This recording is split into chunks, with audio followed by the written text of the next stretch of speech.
El membrillo, Inés Arredondo. ¿Qué sentencia le das al dueño de esta prenda?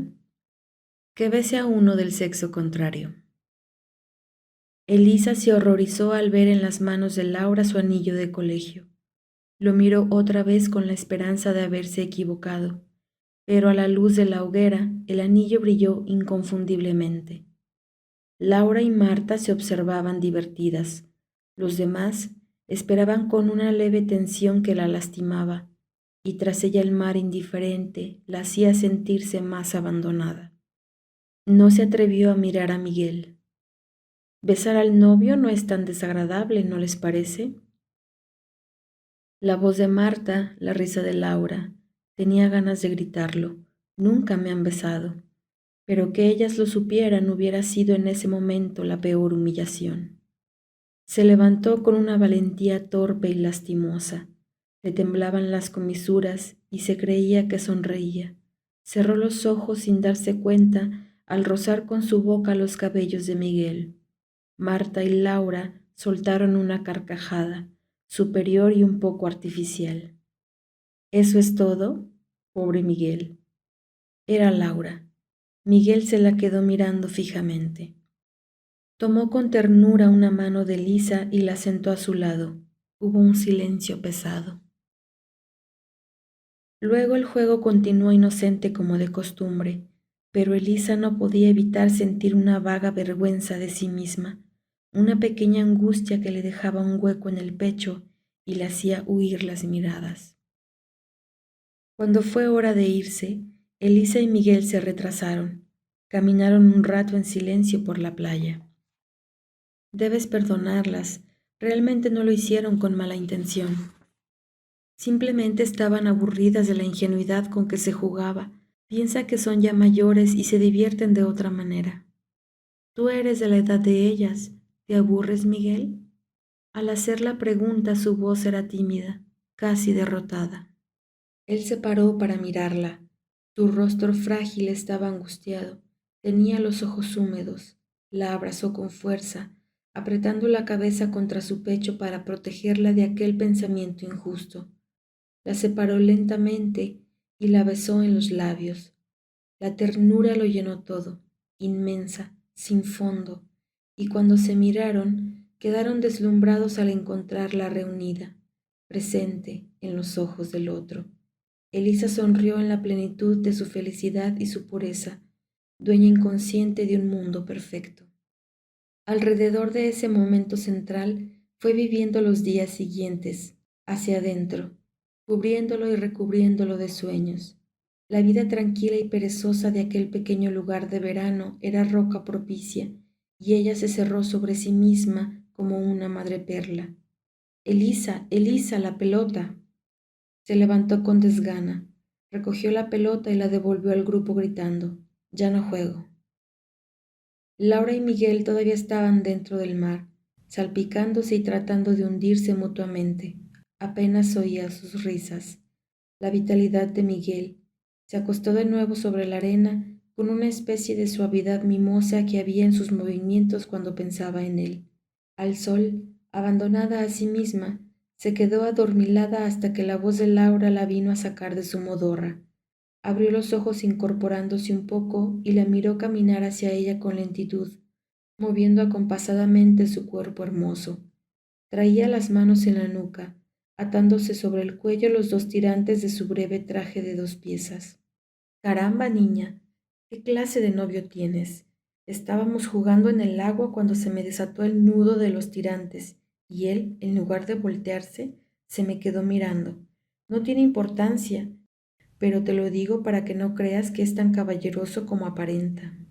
Lo dijo casi sin detenerse, al pasar. Elisa, anonadada, desentendida aún de su nueva herida, vio alejarse a Laura y se dio cuenta de que no sentía rabia hacia ella, sino una especie de respeto y tal vez un poco de envidia. Envidia. ¿Por qué Miguel la había mirado de aquella manera? ¿Era ese Miguel? No comprendía, no sabía nada de nada, nada de nadie. Estaba sola. Sentada, dobló las piernas sujetándolas con los brazos. Apoyó la barbilla en las rodillas y se quedó mirando el mar, indefensa. Seguía así cuando Miguel llegó. ¿Qué tal? Estaba triste, era culpable. Se sentó a su lado, un poco encogido también mirando al mar. Por primera vez estaban en silencio sin compartirlo, cada uno condenado a su propia debilidad, desamparados. La madre de Elisa los llamó a comer. Se levantaron pesadamente y se acercaron a los demás. La madre los miró divertida. ¡Qué caras! ¿Se pelearon? Es el sol. No nos pasa nada, mamá. Entonces vístanse porque ya van a servir la sopa. Siguieron caminando en silencio por entre las casetas, pero antes de separarse, se sonrieron con la misma sonrisa de siempre. Nada había cambiado. Eso pensaba Elisa bajo la regadera. Nada había cambiado. Cuando junto a las casetas se habían vuelto, encontró en los ojos de Miguel la misma ternura de aquella noche, acentuada ahora por la humildad y la angustia, y sintió una piedad alegre y satisfecha, un poco cruel, que la hizo sonreírle sin reservas, redimiéndolo. Desde ese momento todo había vuelto a ser como antes, y ahora no podía encontrar los pensamientos confusos y dolorosos de hacía unos minutos. Era un pequeño milagro, imperfecto y humano, pero no se dio cuenta ni pensó más en ello mientras se vestía deprisa tarareando una canción. Cuando se volvieron a encontrar, él estaba fresco y resplandeciente, más que nunca. Se sentaron a comer en la mesa larga, que en el jacalón que servía de restaurante se reservaba para las 4 familias que formaban el grupo más unido. De las otras mesas venía un alboroto confortante y contagioso. Laura entró tarde con aquel vestido azul que le sentaba tan bien y que tenía un escote generoso. Sin duda era indiferente a las otras muchachas. Daba la sensación de que iba cortando, separando el ambiente ajeno con disimulo intencionado. Mientras saludaba, se sentó junto a Marta, que empezó a contarle algo. Laura no la escuchaba. Comía lentamente mirando a Miguel, con una sorna aguda y altanera. Él fingía disimulo, pero estaba profundamente turbado. Se había olvidado de Elisa. Marta tocó a Laura con el brazo para obligarla a contestarle, pero Laura siguió su juego durante toda la comida. A los postres dijo a Miguel con un tono de descaro que no le conocían: Oye, dame un cigarro. Él se lo ofreció. ¿Y la lumbre?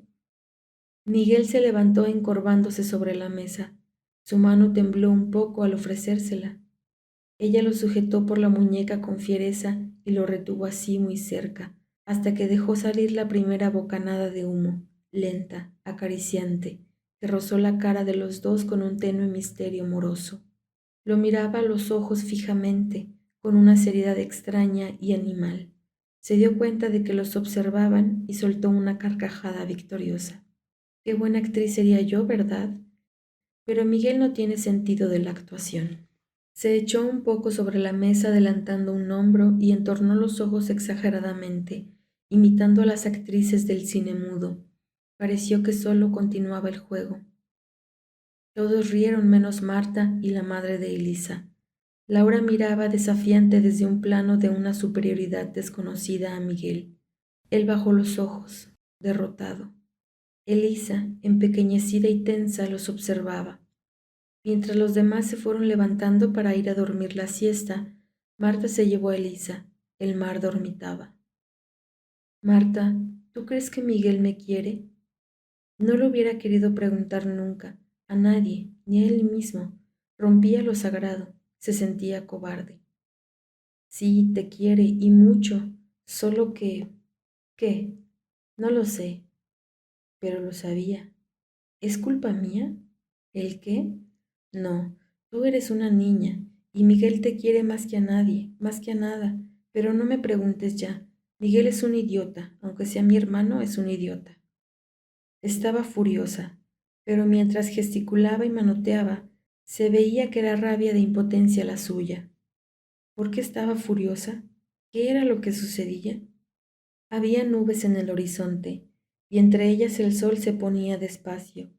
El mar lento, pesado, brillaba en la superficie con una luz plateada, hiriente, pero debajo su cuerpo terroso estaba aterido. Elisa sentía dentro de su pecho una mareja turbia. Hacía un momento había ido al centro, al pueblecito, a traer café para la cena y había visto a Miguel y a Laura salir de la nevería. Estaban radiantes como dos contendientes que luchasen por vanidad, seguros de una victoria común. Miguel era diferente de como ella lo conocía, agresivo y levemente fatuo, con una voluntad de mando sobre Laura, con una desenvoltura gallarda y un poco vulgar que ella no le había visto nunca. Era diferente, pero atractivo, mucho más atractivo de lo que había creído. Eso, no haberlo visto bien, no haberlo descubierto, la humillaba más que el haberlo perdido, porque ahora sí estaba claro. Miguel prefería a Laura, y ella, Elisa, no podía oponer nada a lo definitivo. Lo único que supo hacer fue aplanarse, escurrirse y después correr, correr hasta estar en la playa de su casa, frente al mar, sola. El mar se retorcía en la resaca final, lodoso, resentido. Elisa tenía frío, la agotaban el dolor y el asco, un asco injustificado, un dolor brutal. Temblaba, pero no podía llorar. Algo la endurecía, la injusticia, la terrible injusticia de ser quien era, de no ser Laura, y la derrota monstruosa de estar inerme, de ser solamente una víctima. Ahora que todo había terminado, veía que no quedaba casi nada de sí misma. Ella había sido su amor, ese amor que ya no sirve más. No era nada, nadie. Sentía su aniquilamiento, pero no podía compadecerse. Se odiaba por ser ella, solamente ella, esa que Miguel había dejado de querer. Por tu culpa, se repetía, por ser una niña. Tal vez, pero en todo caso por ser como era. Pensó que su madre debía de estar planchando su disfraz para el baile de esa noche. Ya nada tenía sentido. El futuro, próximo o lejano, estaba hueco, ostentosamente vacío y ridículo. La borrachera de la desesperación la aliviaba. Dejaba de pensar, aunque no podía llorar. Oyó a su espalda la voz de su madre. Elisa, ¿has traído el café? ¿Qué haces ahí? Ya es de noche. Era verdad. Se levantó con dificultad. La voz de su madre había apaciguado su desesperación. Tal vez había sido mentira. Lo que era verdad, lo que estaba presente, sin ceder, era la tristeza. Entró en la casa suavemente iluminada. Su padre, con el cigarro en la boca, arreglaba los avillos de pesca y escuchaba distraído a la madre, que hablaba desde la cocina. La miró con picardía, con aquella mirada de complicidad alegre que entre ellos era como una contraseña. Elisa se sintió indigna, extraña. Puso la mesa maquinalmente. ¿No viene Miguel a cenar?, preguntó su padre acercándose. No. El padre se extrañó, pero no preguntó nada. Solamente se le quedó mirando. Luego le sonrió y le hizo una caricia en la mejilla. El dolor la hirió más profundamente al pensar en la pena que tendría viéndola sufrir sin poder remediarlo. Tienes que darte prisa, ya deberías estar vestida, dijo la madre sentándose a la mesa. No voy a ir, mamá. ¿Cómo que no vas a ir? Tu traje está listo. La miró a los ojos y calló. Sírvete, le dijo con dulzura. El padre y la madre hablaban entre sí, simulando ignorar que ella estaba triste, pero sin darse cuenta bajaban el tono de la voz. Cuando se oyeron los pasos de Miguel en el vestíbulo, Elisa se quedó quieta, sin respiración casi. Miguel entró vestido de Pierrot. Estaba alegre. A Elisa le pareció estar viendo una escena de otro momento, de un acto ya pasado. Él hizo un saludo teatral hasta el suelo y los padres rieron contentos y aliviados. ¿No te has vestido? Apúrate. Pierrot no puede vivir sin su colombina. ¿No ves cuánta falta le hace al pobre? Aún vestido así resultaba raro oír a Miguel emplear ese tono falso. Quería estar simpático para hacerse perdonar una culpa que él creía secreta, pero quería hacerse perdonar. Eso era lo importante. Y estaba ahí, mirándola. Algo comenzó a zumbar en la cabeza de Elisa. No entendía nada, pero no le importaba. Fue corriendo a su cuarto. Tenía la garganta apretada. La emoción martirizaba su cuerpo. Empezó a vestirse, deprisa, en un frenesí que poco a poco se le fue haciendo de alegría, de una alegría tan loca que la hizo reír por lo bajo a borbotones, con un poco de malignidad, con un mucho de liberación. Daba vueltas por el cuarto, bailaba, se paraba, no sabía qué hacer con sus manos, con su dicha, se contuvo. Me espera, espera por mí, tan natural y tan extraordinario. Se miró al espejo, agradecida, cariñosa consigo misma, confiaba plenamente otra vez. Cuando volvió a la sala estaba resplandeciente. No sabía cómo, pero había vencido. Era ciegamente feliz. ¡Qué guapa eres! Ronca, insegura, la voz de Miguel era completamente sincera, enteramente suya. Cuando llegaron a la fiesta, la música, el calor y las luces los aturdieron.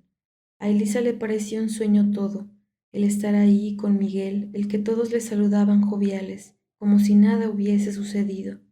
Algo cálido la inundó como un vino tibio bebido de golpe. Bailaban.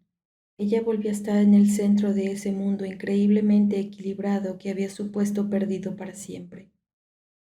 De pronto, vestida de pirata, con sus claros ojos hirientes, apareció Laura entre las parejas. Se acercó a ellos. Traía un membrillo en la mano. Miraba directamente a Miguel, ignorándola por completo. Miguel titubeó, se detuvo. La cara de Laura estaba casi pegada a la suya. Solo lo separaba el membrillo que Laura interponía con coquetería. ¿Quieres? Le dijo al tiempo que mordía la fruta, invitándolo, obligándolo casi a morder también él en el mismo sitio, casi con la misma boca. En sus ojos había un reto vencido, en su voz el mismo sabor agrio e incitante del membrillo. Miguel se estremeció, pero Elisa había comprendido. Aquel olor, aquella proximidad de Laura y Miguel, anhelosamente enemiga, la había hecho comprender. Suavemente acercó su cuerpo al de Miguel y eso tuvo la virtud de deshacer el hechizo. Bailando se alejaron de Laura. Elisa se dio cuenta vagamente de que el amor no tiene un solo rostro y de que había entrado en un mundo imperfecto y sabio, difícil, pero se alegró con una alegría nueva, con una alegría dolorosa de mujer.